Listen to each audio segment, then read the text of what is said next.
Pourquoi est-ce que 3 notes de piano ou un simple bip électronique peuvent vous donner des frissons des années après? Les musiques de jeux vidéo, elles sont pas seulement jolies, elles sont là pour vous manipuler émotionnellement, que ce soit pour vous récompenser, pour vous guider, pour vous faire peur ou vous faire comprendre l'objectif. Moi, c'est Ayu13 et aujourd'hui, je vais vous présenter les secrets derrière les musiques de jeux vidéo et pourquoi est-ce que vous les aimez autant. Et vous verrez que ce n'est pas seulement de la nostalgie. Premièrement, d'où vient la musique du jeu vidéo? Tout commence en 1952 sur un énorme ordinateur appelé EDSAC. Un étudiant programme OXO, une version du morpion affichée sur un écran à tube cathodique. Pas de son, juste des croix et des ronds, mais c'est souvent considéré comme le premier jeu graphique de l'histoire. Quelques années plus tard, en 1958, un physicien du nom de William Higginbotham crée Tennis for Two sur oscilloscope. Histoire d'amuser les visiteurs d'un labo nucléaire. Là encore, silence total. Le son apparaîtra 19 ans plus tard en 1971 sur les premières bornes d'arcade et notamment sur le jeu Computer Space. Souvent vu comme l'un des premiers jeux vidéo vendus en salle, il proposait déjà des effets sonores, des explosions, des tirs de vaisseaux spatiaux et bien d'autres. Alors, rien de musical pour l'instant, je vous le rassure. Mais c'était déjà une petite révolution. Le jeu commençait à faire du bruit. Et puis arrive Pong en 1972 avec ses fameux... Et là, révolution. On peut pas vraiment appeler ça de la musique, je suis d'accord, mais pour l'époque, ces sons électroniques suffisaient à captiver tout un public. Ah si, je vous jure. C'est en 1978 que la première vraie musique de jeu vidéo apparaît dans le très célèbre Space Invader. Une simple boucle de 4 notes, certes, mais c'était terriblement efficace. Avec l'attention, la musique s'accélérait, vous donnant quelques frissons, et oui, certes, ça peut faire sourire aujourd'hui, mais je vous assure qu'à l'époque, c'était une révolution. D'ailleurs, c'est la toute première musique interactive de l'histoire. C'est un concept important dans la musique de jeux vidéo, mais on en reparle tout à l'heure. Et puis, dès le début des années 80, les compositeurs commencent à aller de plus en plus loin. Ray X, en 1980, introduit une mélodie continue qui tourne pendant la partie. Une première dans l'histoire, celle que vous entendez d'ailleurs actuellement. C'est la première vraie musique à peu près digne de ce nom dans le jeu vidéo. Les consoles de salon, comme la Famicom ou la NES en 1983, ouvrent la voie à des compositions de génie, comme Koji Kondo, le papa des thèmes de Super Mario Bros et de The Legend of Zelda, ou Kazumi Totaka, très connu notamment pour ce refrain.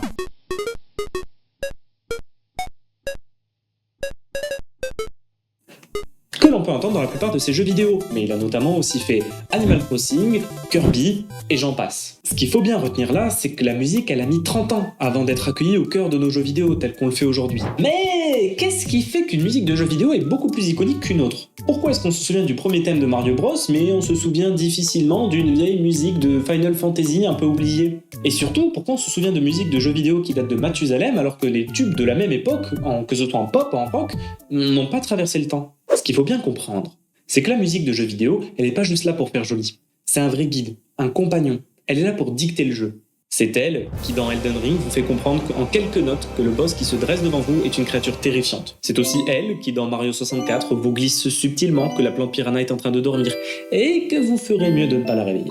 La musique, c'est pas un décor sonore, c'est un langage invisible entre le jeu et vous. Mais selon moi, la plus grande force entre la musique de jeux vidéo et celle de film, c'est son interactivité. Prenons Mario Kart Wii et son menu de sélection. Vous avez une petite mélodie cool, que personnellement j'aime beaucoup, mais plus vous avancez dans les menus et plus la musique monte en puissance. Le jeu vous hype littéralement, crescendo, jusqu'au départ de la course. Résultat, un pic de dopamine avant même d'avoir vu la course. Et j'insiste bien, la musique ne monte que si vous progressez dans le menu. Sinon la boucle stagne et elle ne monte pas. On pourrait aussi citer Sonic, la mascotte de Sega. Quand vous restez trop longtemps sous l'eau, une petite musique démarre, puis s'accélère, encore et encore. Et là, c'est la panique totale. Vous devez absolument trouver de l'air au plus vite. La musique vous met littéralement la pression. Et si encore aujourd'hui, rien qu'en entendant ces notes, ça peut procurer chez certains du stress, c'est que la musique a super bien joué son rôle. Mais la musique ne sert pas qu'à interagir avec le joueur. Elle est aussi là pour lier que ce soit un personnage ou un lieu à des émotions grâce à quelques notes. Vous ne comprenez pas ce que je veux dire? Un exemple. Que ce soit le thème de Sense dans Undertale, ou le deuxième monde de Super Mario Bros, le thème de Halo de Master Chief, ou même simplement Pelicanville de Stardew Valley. Ces musiques sont devenues tellement iconiques qu'on appelle ça des thèmes, ou OST pour Original Soundtrack. Et si ces musiques ont un style bien différent, pour autant, la plupart d'entre elles sont très connues, et vous les avez peut-être même reconnues. Si vous avez joué à l'un de ces jeux, vous avez forcément des souvenirs rattachés à ceux-ci. Et voilà pourquoi la musique de jeux vidéo marque beaucoup plus que les musiques de films ou de pop. Parce qu'elle ne se contente pas d'accompagner l'histoire, elle s'adresse directement à vous. Oui, toi, le joueur. elles évoluent avec tes choix, tes réussites, tes échecs. En clair, elles deviennent la bande-annonce de tes souvenirs. Et j'irai même plus loin. Le jeu vidéo te crée un souvenir là où la musique l'ancre dans ta mémoire. C'est vrai ça. Combien de fois t'as pensé à Wii Sports ces 3 derniers mois? Sûrement 0. Ou alors t'es bizarre. Alors que si je te fais ça, et là d'un coup ça te revient en tête, non? Moi par exemple, quand j'étais enfant, j'étais souvent isolé et harcelé. Et je me réfugiais souvent dans Animal Crossing 3DS, un jeu que j'ai poncé. À tel point qu'aujourd'hui encore, quand j'ai des crises d'angoisse, oui, ça m'arrive, eh bien mon premier réflexe c'est d'aller m'isoler et d'écouter une playlist de musique de ce jeu. C'est en quelque sorte devenu une sorte de refuge sonore. Mais je ne suis pas le seul à avoir connu ce sentiment. Tenez, prenez cette musique d'Undertale. Elle est sympa, n'est-ce pas? Très bien, maintenant j'aimerais que vous fermiez les yeux et que vous imaginiez la scène suivante. Une pièce remplie d'amis qui discutent, aucun problème à l'horizon. Juste la joie pure, simple et banale de la vie quotidienne. Pas de luxe, pas de spectacle, juste des conversations, des sourires, de l'humour enfantin. Et nous, le joueur, silencieux au milieu de tout ça. Un instant de paix, après toutes les épreuves traversées, comme si on était invité à ce moment de joie sans vraiment y participer. Et c'est vrai, dans le jeu, cette musique elle apparaît pas à un moment où il se produit ça. Je vous l'accorde. Mais remarquez que ça colle quand même vachement bien, non? C'est comme si, demain, si je vous la faisais réécouter, eh ben, même si vous n'avez pas joué au jeu, vous seriez capable d'imaginer cette scène et vous seriez capable de vous identifier là-dedans. Et cette musique, elle est tellement bien que tout le monde peut se projeter dans cette image. Et c'est ça la force du jeu vidéo. C'est qu'elle transforme une expérience en un souvenir indélébile. Voilà, maintenant on sait pourquoi est-ce que la musique de jeu vidéo est inoubliable. Elle relie les personnages, elle guide le joueur, elle est interactive, génial. Mais il y a plus important. C'est que ces souvenirs personnels qu'on a vécu un dimanche soir seul avec notre console, ben on est des centaines de millions à l'avoir fait. Des millions de joueurs ont joué à votre jeu favori, des millions de joueurs ont eu des expériences similaires aux vôtres, et vous savez quoi? Vous pouvez tous les partager grâce à Internet. C'est vrai ça, on compte plus le nombre de vidéos YouTube, d'édits TikTok ou de posts Instagram qui réutilisent des musiques de jeux vidéo, à tel point où certains sont carrément devenus des mèmes. Regardez, cette musique de Pokémon.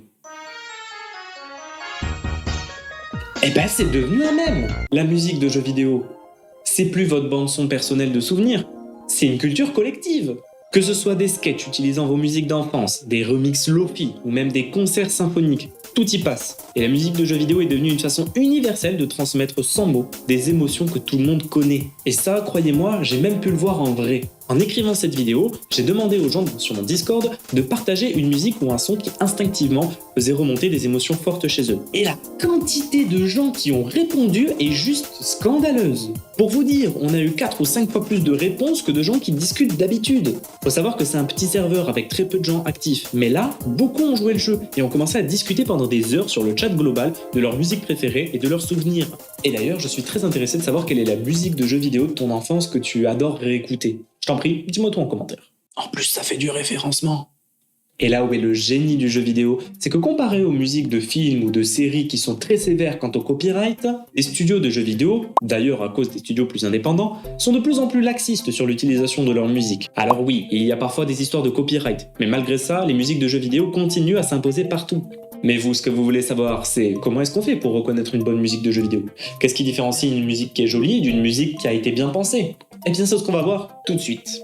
Voici 5 grands critères qu'une musique doit respecter ou au moins en avoir le plus possible pour être considérée comme une bonne musique de jeu vidéo. Premièrement, une émotion claire. C'est simple, si la musique, tu peux la résumer en 2 mots et que les 2 mots décrivent extrêmement bien le niveau ou la scène du jeu vidéo, c'est un bon point pour toi. Deuxième point, la cohérence visuelle. En gros, si le style de la musique que tu as choisi coïncide avec le style du niveau. Je vous vois déjà venir dans les commentaires en me disant « mais ça ressemble vachement au premier point ». Pas tout à fait. Par exemple, dans le petit 1, je vais te demander « ok, ton niveau est un niveau de course, alors il faut une musique de course ».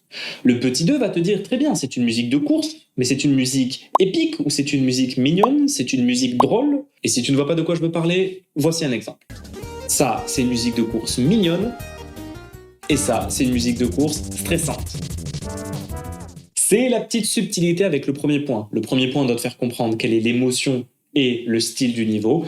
La deuxième va plutôt être dans la cohérence globale de l'environnement dans lequel tu te trouves. Grand 3, utile au gameplay et interactif.